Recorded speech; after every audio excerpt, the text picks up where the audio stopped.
सत्संग से सोधी आवे, नहीं जीव 84 में जावे। सत्संग से सोधी आवे, नहीं जीव 84 में जावे।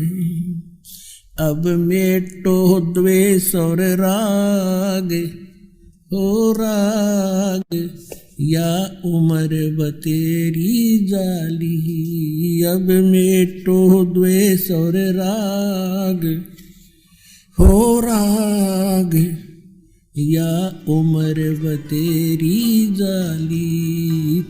तो इसी प्रकार ये काल ने स्वयं, इसमें श्री कृष्ण जी के अंदर स्वयं काल प्रवेश कर गया।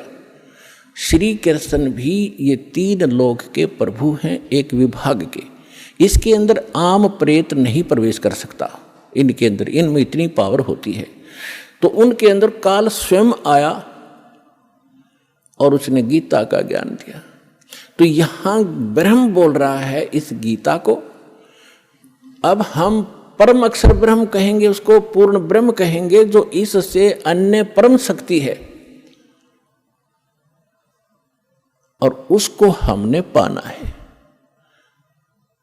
अब क्या कहा है कि वो सच्चिदानंद घन ब्रह्म ने अपने मुख कमल से, गीता ज्ञानदाता स्वयं कह रहा है, उस धार्मिक अनुष्ठानों की जानकारी विस्तार के साथ कही है और उसको तत्व ज्ञान कहते हैं।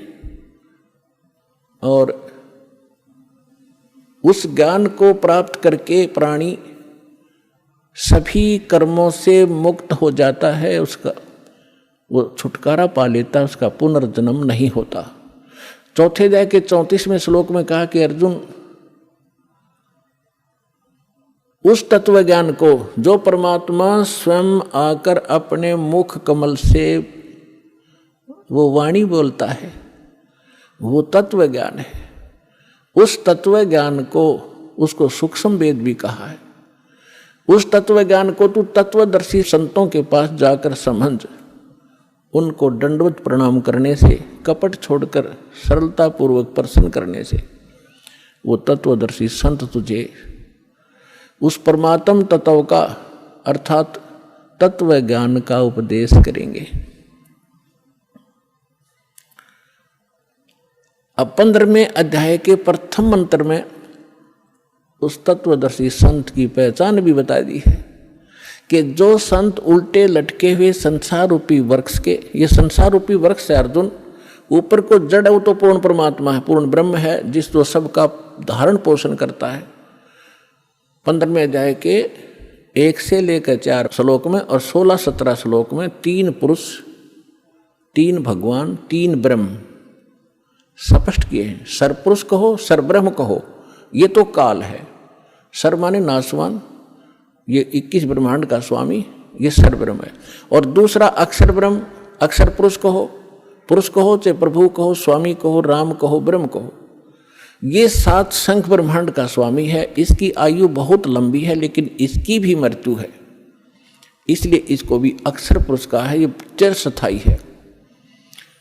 और फिर तीसरे नंबर का जो परमात्मा है, परम अक्षर ब्रह्म कहलाता है, वो बताया उत्तम पुरुषत्व अन्य, जो 17वें श्लोक में कहा 15वें अध्याय के, उत्तम पुरुषत्व अन्य परमात्मा इति उदाहरता। ये लोग तरम अविश्य विवर्ती अवैश्वर है, वो परमात्मा इन दोनों से अन्य है, जो 15वें अध्याय के 16वें श्लोक में सरपुरुष और अक्षर पुरुष कहे हैं।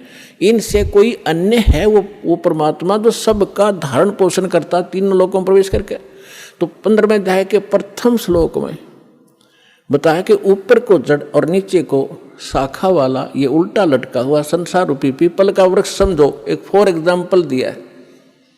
और जो संत इसके सभी विभाग बता दे, न्यारे न्यारे, भिन्न भिन्न, स वेदविद, वह वेद के तात्पर्य को जानने वाला है, वह वेद का ज्ञाता है, वो तत्वदर्शी संत है।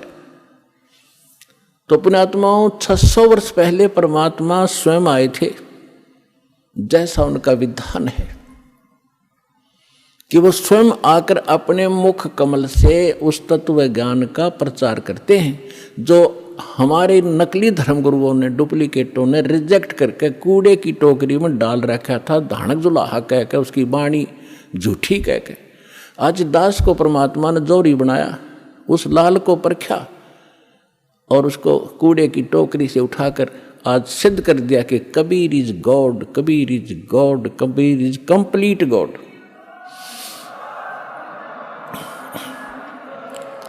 और जिसको पाकर उसके बच्चे आज धनी हो रहे हैं, अध्यात्म मार्ग से वो पूर्ण, अध्यात्म धन से वो परिपूर्ण होते जा रहे हैं, जो उनका सुख का मूल है। और शास्त्र विरुद्ध साधना दुख की मूल होती है, जो आज तक हम सभी करते रहे।